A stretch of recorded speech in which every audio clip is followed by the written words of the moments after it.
Y ahora vamos a ver estado de deformación. Esto posiblemente los que cursan con los martes aún no lo vieron, pero nada, conceptualmente va a ser muy parecido a lo de tensión y nada, lo vamos a poder resolver juntos. Entonces, fíjense, nosotros, de vuelta, repasamos que vimos todas las solicitaciones y de todas esas solicitaciones vimos las tensiones que generaba. Pero no solo vimos las tensiones que generaba, que es lo primero que vimos en la clase de hoy, sino que también vimos las deformaciones que generaba en el transcurso de la solicitación. Entonces vamos a arrancar con solicitación axil. Solicitación axil, tenemos la barra, tenemos una fuerza, tenemos los ejes,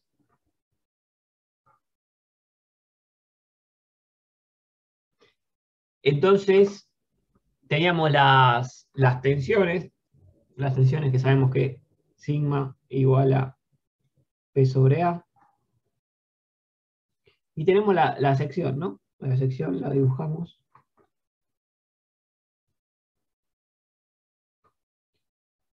Hacemos así.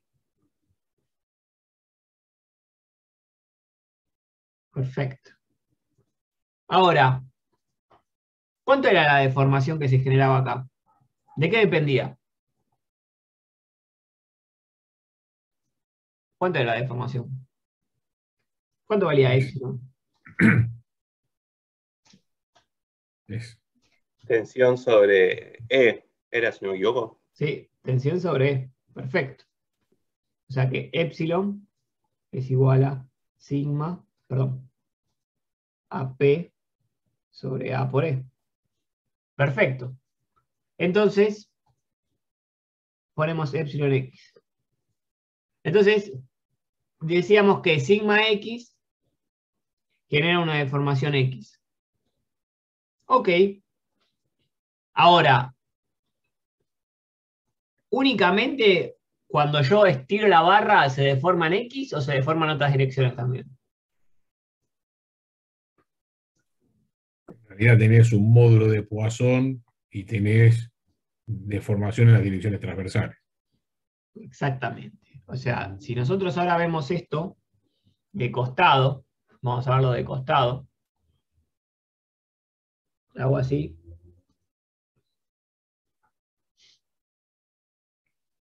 Y lo dibujo deformado así.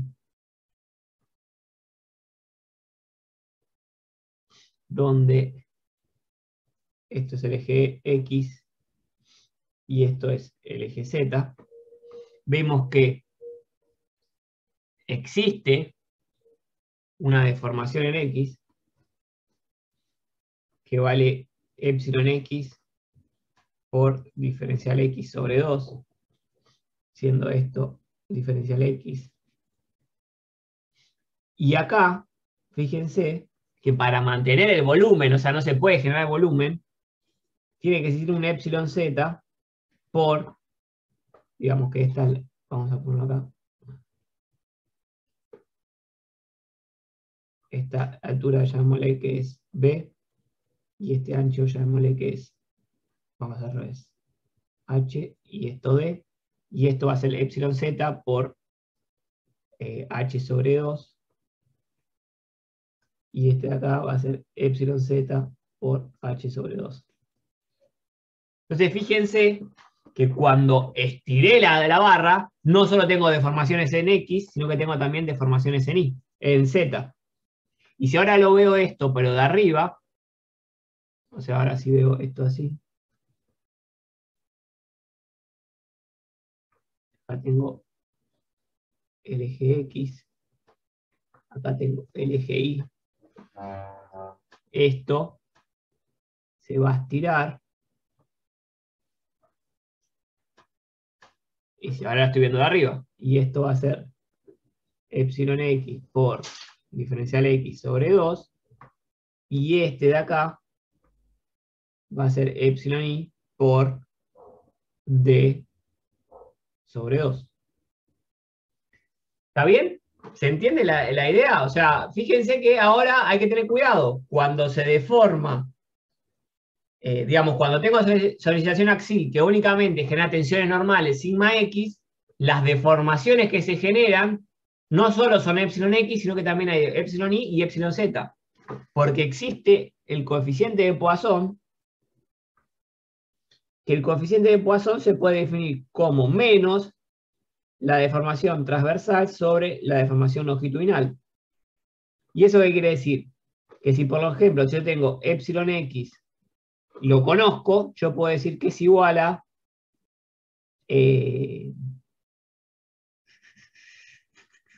menos epsilon transversal. No. Esto está al revés. Sí. No. Ah, no, está bien. Epsilon X por el coeficiente de Poisson es igual a menos epsilon transversal. Por lo que es lo mismo, epsilon transversal es igual a menos mu epsilon longitudinal. Porque en función del coeficiente de Poisson es el porcentaje, o sea, por ejemplo, nu, vamos a ver, ya lo vieron con Mario, que nu va a estar entre 0 y 0,5. O sea, en función del coeficiente nu, que es un parámetro del material, vamos a saber cuánto se deforma en el otro sentido. Y otra cosa que tienen que saber es que el módulo de elasticidad transversal era igual al módulo de elasticidad longitudinal dividido 2 veces 1 más nu. El nu lo pueden escribir como nu y a veces lo pueden ver como nu así. O sea, porque este en realidad es mu, pero bueno, lo pueden ver escrito de la forma. Entonces, nada. Cuando tenemos tensiones normales, tengo deformaciones en los tres sentidos.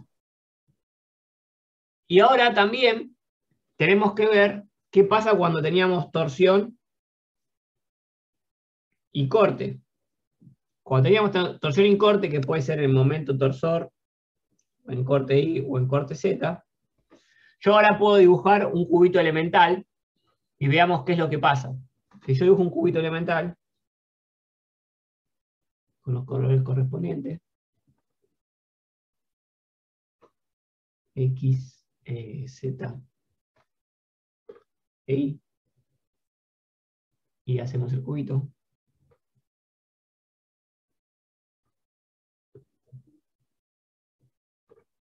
Yo puedo dibujar acá tensiones así, tau ZX, tau XZ. Ahí entonces yo pongo acá, y dibujo así, este es el eje Z, y este es el eje X. Si yo dibujo el cubito de vuelta, el cubito lo veo así, de costado, tenía taus para allá, taus para allá, taus para allá y taus para allá. Ese cubito, que inicialmente estaba así, se va a deformar y va a pasar a ser una cosa así.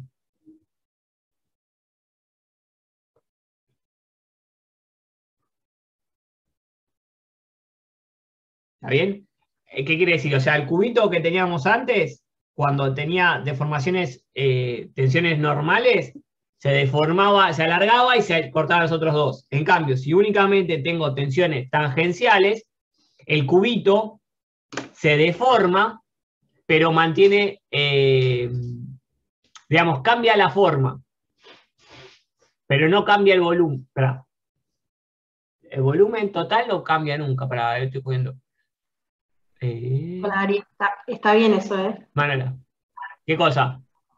Que las tau cambian la forma, pero no el volumen. Está bien, cambia la forma pero el volumen, pero ¿por qué no me cierra algo? O sea, el volumen no puede cambiar, el volumen total de la O pieza. sea, la traza del es justamente la variación volumétrica. Está bien, la variación volumétrica. ¿Y por qué hace un rato estaba... Está bien, o sea, sé que tiene sentido, pero... O sea, el material no se puede... Digamos, si se alarga, después se acortan los otros sentidos. O sea, va a haber una variación Está bien, cambia la forma y cambia el volumen. Está bien, está bien. Pero la masa es la misma, digamos. Si se estira, se tiene que cortar, pero cambia el volumen. Está bien, está bien. Se me clausuró el cerebro un segundo. Entonces, tenemos que, cuando tenemos tensiones de corte, lo que pasa es que va a haber un cambio de forma, pero no un cambio de volumen. En cambio, cuando tenemos tensiones normales, va a haber cambio de volumen, pero no cambio de forma. ¿Está bien? Entonces, cuando vemos tensiones tangenciales, habíamos visto que las tensiones tangenciales estaban asociadas a gamma. ¿Y gamma quién es gamma? Gamma, en realidad, es el ángulo que existe acá. Este de acá es gamma. Este de acá se llama gamma XZ y este de acá se llama gamma ZX. ¿Qué quiere decir? Que es gamma. No, estoy diciendo macana. Esto es epsilon y esto es epsilon. Y gamma XZ es igual a 2 veces epsilon XZ, sabiendo que epsilon XZ es igual a epsilon ZX. Entonces, ahora sí, epsilon ZX es el ángulo, fíjense, Z inicialmente era vertical. Y cuando lo deformé con la tau, pasó a ser así. Entonces, epsilon ZX es el ángulo este, que como es pequeño, digamos, el escalar S, que es la deformación en la dirección Z en dirección X. Y epsilon XZ es la deformación para la dirección X en dirección Z. ¿Está bien? Y gamma, que es lo que, digamos, tiene concepto físico, como epsilon XZ es igual a epsilon ZX, es 2 veces epsilon XZ. Y dicho físicamente, gamma es la variación del ángulo que inicialmente tenían Z y X, o sea, Z y X inicialmente eran 90 grados. Y Z y X, después de la deformación, ¿cuántos grados son? No sé, 89. Entonces, gamma es igual a 1 grado en este caso. Gamma es el ángulo que varía lo que inicialmente era 90 grados. Y por definición, gamma positivo es cuando el ángulo que inicialmente era 90 es más chico. Y cuando se agranda, es negativo. ¿Está bien? Entonces es una convención. Pero lo importante acá es ver que cuando tenemos tensiones tangenciales, va a haber distorsiones, que son los gamas estos de acá, que las distorsiones las podemos entender como la variación del ángulo entre dos direcciones. Que en particular siempre vemos las direcciones X y Z. ¿Está bien? Entonces, lo que podemos decir, que ahora sí que ya me acomodé, es que sigma genera variación de volumen.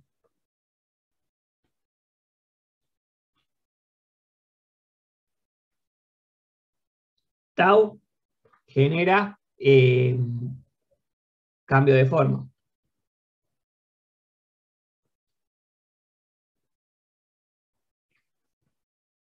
Y hay otra cosa que es justamente lo que nombró Raúl, que también me ayudó ahí para lo que me había confundido, que es la deformación volumétrica.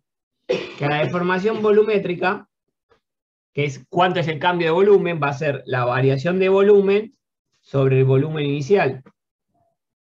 Y la variación de volumen, van a ver, ya posiblemente lo vieron en la teórica, va a ser epsilon X más epsilon Y más epsilon Z, directamente.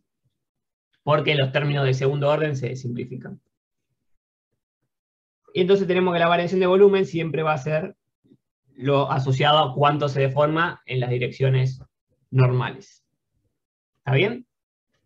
Entonces,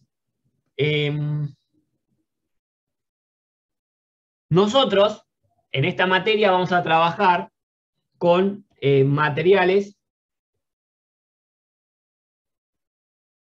¿Cómo son los materiales con los que trabajamos en esta materia? Y los metales son isótropos, el resto no sé. Bueno, nosotros vamos a considerar que todos son isótropos. Vamos a considerar que todos son homogéneos. Y continuos.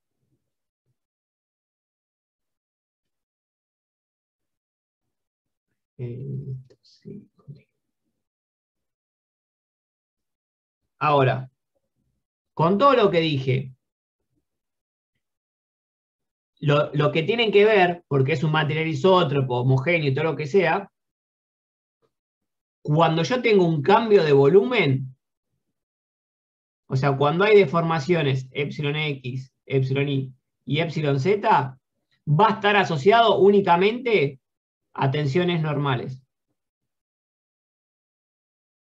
Es decir, si yo quiero calcular cuánto va el cambio de volumen, no me importa en absoluto cuánto sea el cambio de forma. Y justamente eso está definido acá, ¿no? Pues epsilon volumétrico depende únicamente de las deformaciones longitudinales. Y cuando quiera ver el cambio de forma, que va a ser gamma XY, gamma XZ, gamma ZX, va a depender únicamente de las tensiones tangenciales. Entonces esto se dice que está como desacoplado por trabajar con materiales isótropos, homogéneos y continuos. Las deformaciones longitudinales van a estar asociadas a las tensiones normales y las deformaciones transversales o las distorsiones van a estar asociadas a las tensiones tangenciales. ¿Está bien? Entonces, lo primero que quiero comunicarles es que de la misma forma que hace un rato quisimos agarrar, teníamos una sección que habíamos analizado, teníamos los ejes de la sección, y teníamos acá un punto A, de la misma forma que hace un rato calculamos el tensor de tensiones, que eran todas las tensiones que tenía ese cubito asociado al punto A, va a existir algo que se llama tensor de deformaciones.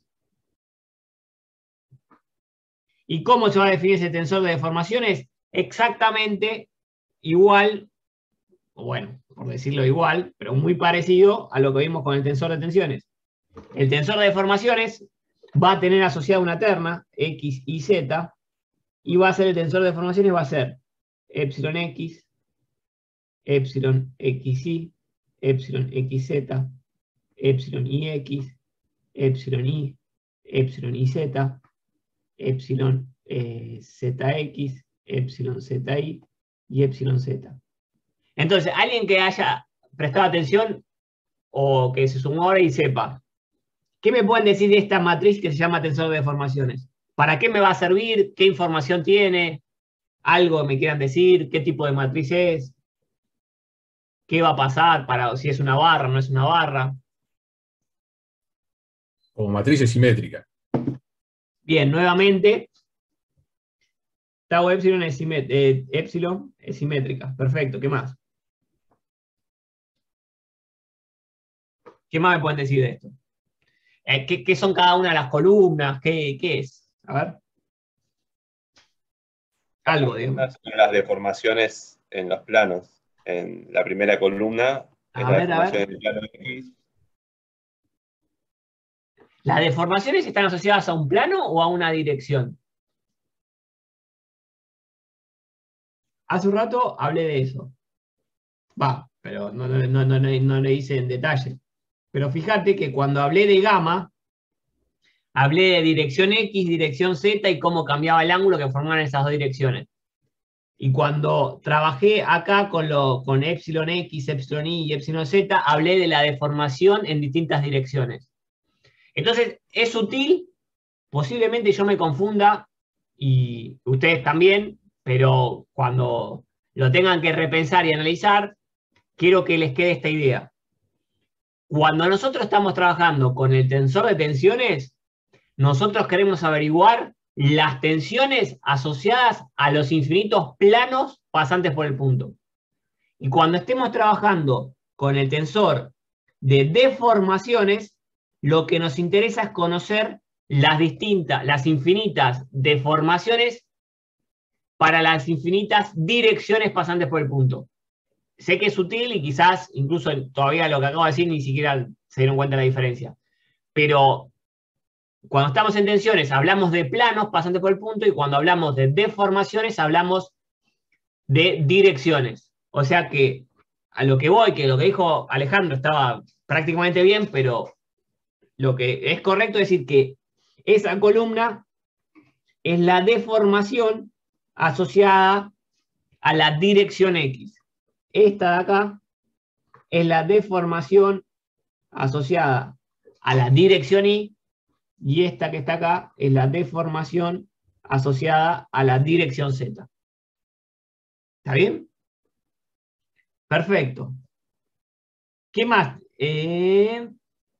Ahora, si yo tengo, acuérdense que cuando era un tensor de tensiones en una barra, en barra, habíamos visto que ese tensor de tensiones automáticamente, porque es una barra, me quedaba como mucho así, sigma X, tau XY, tau XZ, 0, 0, 0, 0, tau XY, tau XZ.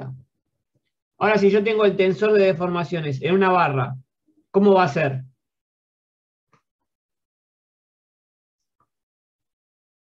¿Va a ser lo mismo pero con deformaciones? ¿Cómo va a pasar a ser?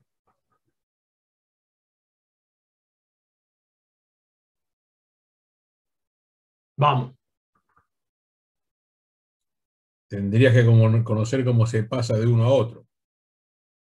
Ok, bueno, ahí anticipaste lo que se viene en 2 minutos, que es cómo vincular el tensor de tensiones con el tensor de deformaciones. Pero ahora, suponiendo de vuelta que yo tengo el tensor de deformaciones, que me lo dan. Me lo dan y después me dicen, ah, pero fíjate que esto en realidad es de una barra. ¿Qué le tendría que pasar a ese tensor de deformaciones? ¿Hay algún valor que saben que vale 0? ¿O todos son distintos de 0? Como vimos con el tensor de tensiones. ¿Cuál es la diferencia? El tema es que viendo lo de arriba, cuando hiciste el primer ejemplo de Axid, nosotros veíamos que se deformaba para todas las, vimos en las 3 direcciones, o sea, se terminaba deformando en las 3 y era una barra, ¿puede ser? ¿Las deformaciones longitudinales o las transversales? Ah, claro. Sí, sí, sí. No, o sea, creo que estábamos viendo en el eje X que lo tomábamos como, eso sería longitudinal, ¿no? Y la Exacto. transversal era la Z, que también sufría un cambio, digamos. Entre Z y X e Y podía sufrir cambios. Entonces, Sí, cuando tenemos tensor de deformaciones y sé que estoy trabajando una barra, me puede quedar que esto es epsilon X, esto es epsilon XY, esto es epsilon XZ, esto es epsilon XY, esto es epsilon XZ, esto es epsilon Y, esto es epsilon Z, que pueden ser distintos de 0, como recién dijo Alejandro, y este de acá y este de acá valen 0. Sin lugar a dudas, siempre valen 0.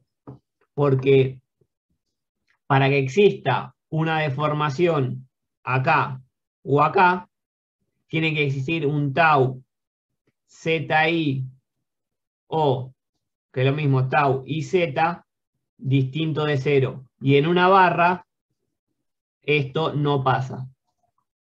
Entonces, siempre voy a tener que, bueno, vamos a tacharlo con otro color, porque si no, no se ve. Esto no pasa porque nunca voy a tener tensiones tangenciales tau ZI o tau IZ en una barra. Entonces, el tensor de deformaciones me queda de esa forma. ¿Está bien? Ahora,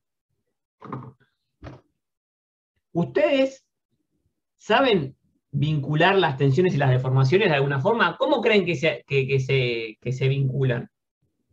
¿Quién va a ser el que genere ese nexo? Vamos. Las propiedades del material. La propiedad del material. Perfecto, Carlos. O sea, si yo quiero relacionar el tensor de tensiones con tensor de deformaciones, si están unidos, o vinculados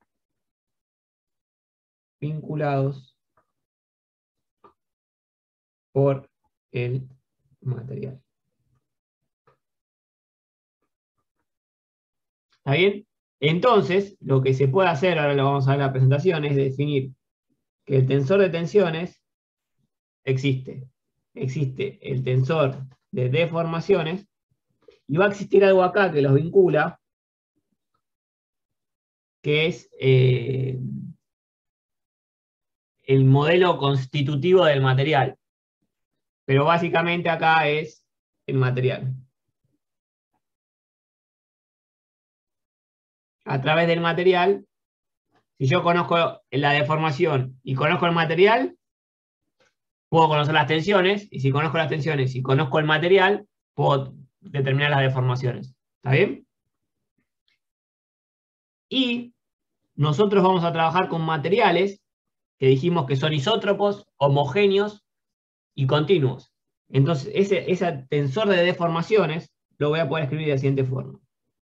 Vamos a bajar bien, así lo escribo bien grande, y si hay dudas me dicen.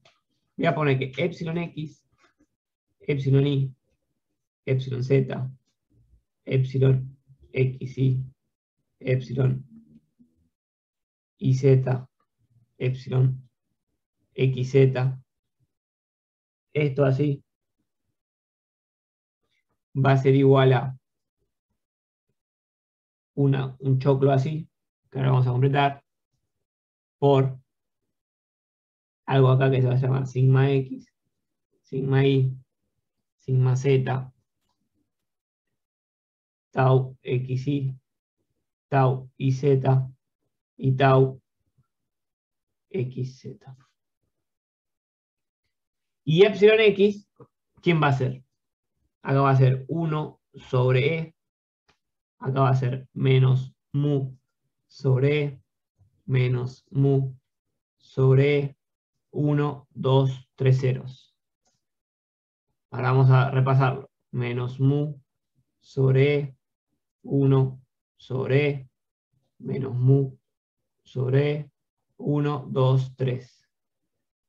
Menos mu sobre e, menos mu sobre e, 1 sobre e, 1, 2, 3. 1, 2, 3. 1, 2, 3. 1, 2, 3. Y acá va 1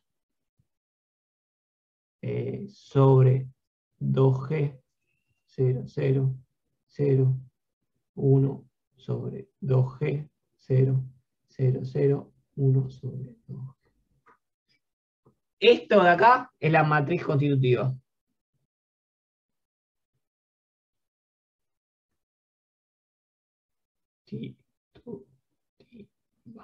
Y fíjense lo siguiente. Quedó re difícil, parece complicado, pero miren lo que vamos a hacer ahora. Primero, habíamos dicho que gamma xy era igual a 2 veces epsilon xy. Y lo mismo para todas las direcciones. Entonces, acá lo que puedo hacer es cambiar este epsilon por este gamma, y este 2 me lo llevo. Entonces acá pongo gamma, gamma, gamma. Y por otro lado, fíjense lo que pasa. Gamma xy directamente va a ser, si ustedes van haciendo las cuentas y hacen todo, les va a quedar que gamma xy va a ser igual a tau xy sobre g, que es lo que ya conocíamos. Vamos a tener que gamma xy va a ser tau iz sobre 1 sobre g. Y vamos a tener que gamma xz va a ser 1 sobre g tau xz. Directamente.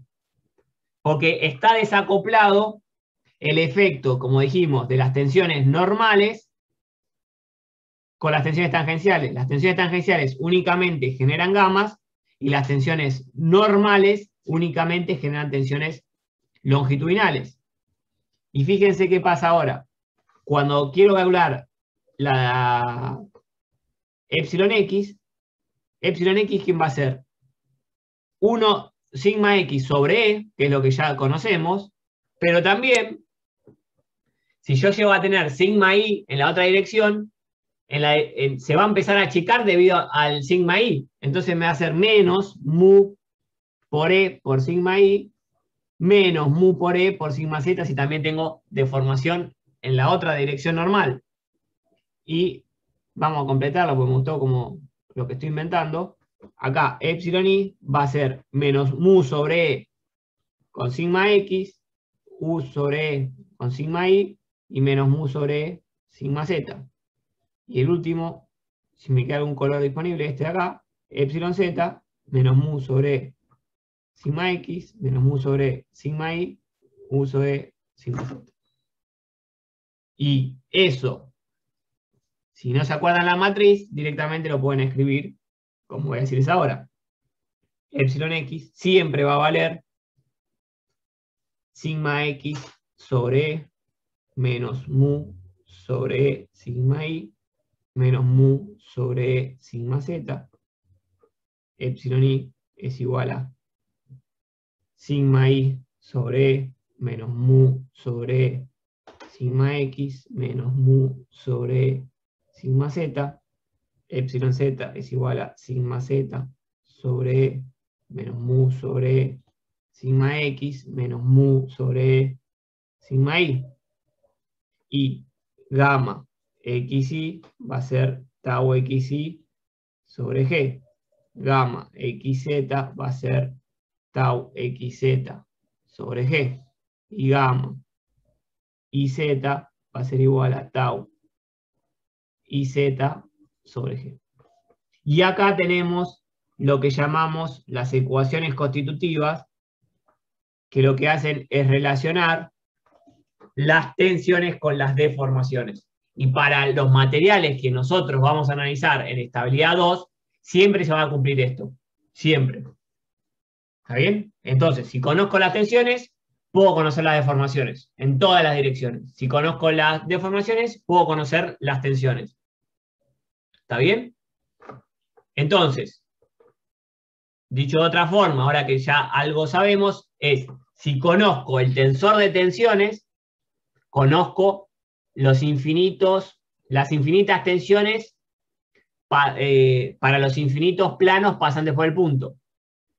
Si conozco la matriz constitutiva, conozco el material, puedo obtener el tensor de deformaciones. Y el tensor de deformaciones me permite conocer las deformaciones asociadas a las infinitas direcciones pasantes por el punto. ¿Está bien?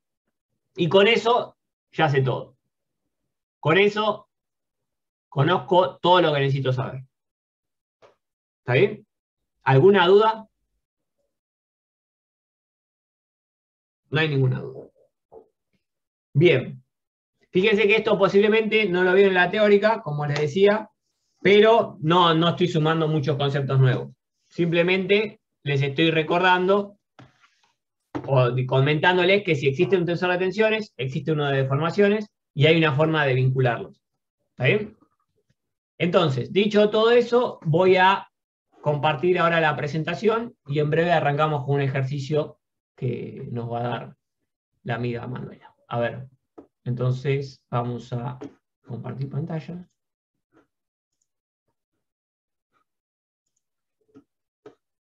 Y supongo que están viendo la pantalla. Acá tenemos el cubo Rubik que lo vamos a sumar para el cuatrimestre que viene. Y vamos con estado de deformaciones y relaciones constitutivas. Y fíjense. Acá un repaso teórico de cuando vimos epsilon x, epsilon y, epsilon z, y xy, xz y z.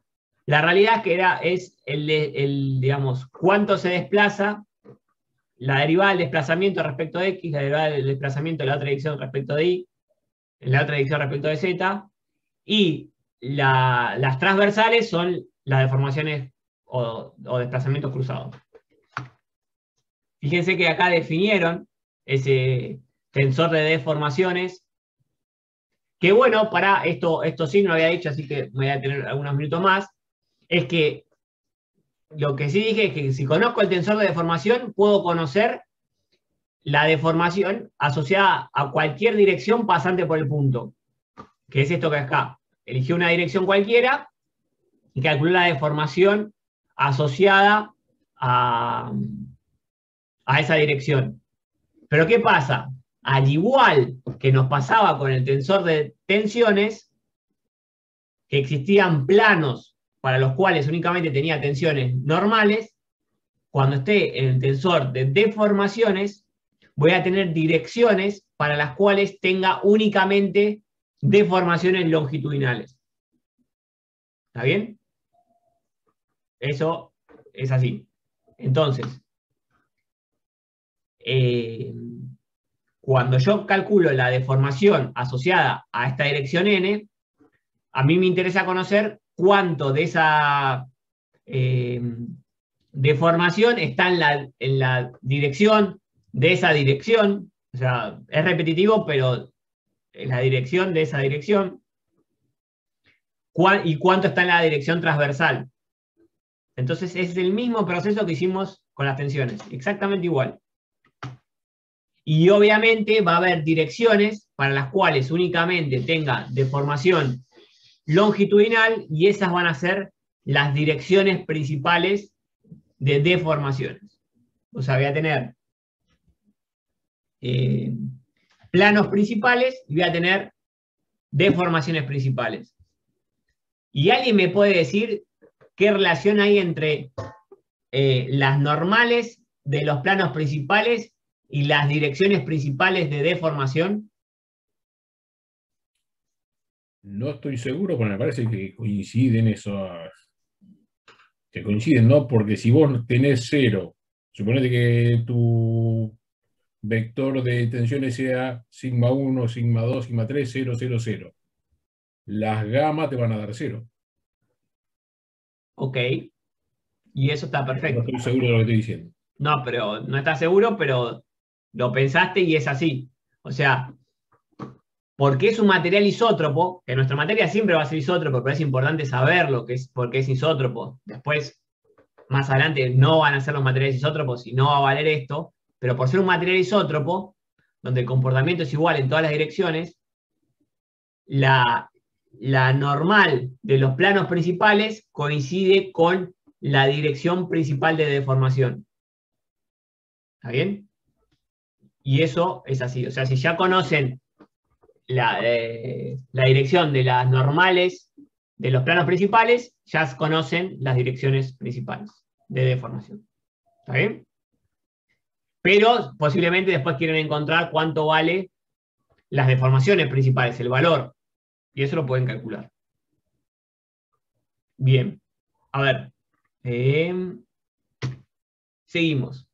Deformaciones y direcciones principales. Fíjense que la manera de calcularlo, si no existiese todo el campo que vimos recién de tensiones, es el mismo. Puedo calcularlo con autovalores y autovectores. Puedo hablar de que existen invariantes. Y si existen esos invariantes, también voy a definir, como definimos en tensiones, que existen distintos estados de deformación. Puede ser un estado simple, doble o triple, en función de cuántas deformaciones principales son distintas de 0. Hoy siento que estoy hablando un montón, diciendo un montón de información, pero la van a tener que escuchar 40 veces esta clase. Pero la estoy diciendo bien, me parece. Salvo cuando me quedé sin voz antes del intervalo, después venía bien. ¿Está bien? Entonces, yo voy a querer conocer el estado de deformación sabiendo cuántas deformaciones principales son distintas de 0. ¿Está bien? Entonces, acá voy a definir, clasificar el estado de deformación en función de eso. Bien. Fíjense que acá, ahora sí vinculo las dos cosas y digo, la estática, lo que vimos de estática, nos permitía pasar de una fuerza a una tensión. ¿Está bien? Y eso es la parte estática. Que lo calculás para cualquier material, sin importarte cuál es tu material, vos podés pasar de una fuerza a una tensión. La cinemática lo que relaciona es deformación con desplazamiento. O desplazamiento con deformación. Que es independiente del material. Si yo conozco la deformación, conozco el desplazamiento. Porque es la derivada de U respecto de X, o sea, todo eso.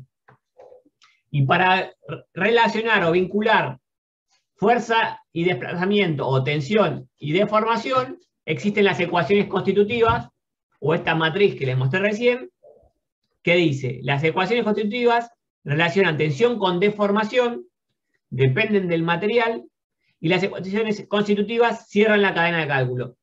¿Está? Voy y vengo. Y las relaciones para materiales isótropos, que es lo que acabamos de ver, es exactamente lo que está acá, que es lo que dibujé recién en la tablet. Y siempre recuerden que G es E sobre 2, 1 más nu.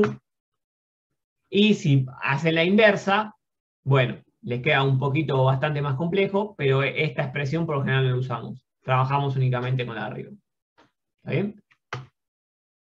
Y acá que vamos a mostrar. Que bueno, como es un material isótropo, el efecto de las tensiones normales y tangenciales se puede decir que están desacoplados, y es lo que pinté hace un ratito, que fui resaltando, donde las deformaciones longitudinales dependen únicamente de las tensiones normales y las tensiones tangenciales únicamente afectan a las distorsiones o las deformaciones transversales. Y si lo quieren escribir de manera de ecuaciones, es lo que está acá, sin mucho más para decir. ¿Está bien? Estas relaciones son válidas para cualquier sistema de coordenadas, por lo tanto, en coordenadas principales es lo mismo. O sea, si acá yo pongo 1, 2, 3 en vez de X y Z, y acá pongo 1, 2, 3, y acá pongo 1, 2, 2, 3 y 3, 2. Y acá pongo 1, 2, 2, 3 y 3. Bueno, está bien, pónganle que es así. No importa el orden. ¿Hay algo que me puedan decir que les parece que estoy escribiendo de más? Si ahora quiero trabajar lo mismo, pero con terna principal. ¿Alguien me puede decir algo? ¿Cuánto vale tau 1, 2? ¿Cuánto vale tau 2, 3? ¿Cuánto vale tau 3, 2? 0. 0. Y por lo tanto valen 0 la deformación 1, 2, deformación 2, 3 y 3, 2. O sea que esto vale 0, esto vale 0, esto vale 0. Y acá puedo poner un 1, un 2, un 3. Y acá puedo poner un 1, un 2 o un 3. Entonces, ahora sí, si ustedes conocen las tensiones principales, pueden conocer las deformaciones principales. Con esta expresión que está acá. Así que, muy bien. Sigamos. Y llegamos a un ejercicio, que es un ejercicio bastante conceptual, que tiene mucha física, que a pesar de que quizás hoy di una clase bastante extensa en cuanto a conceptos nuevos, lo que van a ver ahora con Manu es bastante físico, como decía, y se puede participar, pueden ir respondiendo y sumarse a lo que vaya presentando. Así que, bien, no sé si ya estás por ahí para presentar, te tengo que permitir, me parece. Dame un segundo. Dale. Manuela Ollero, make co-host.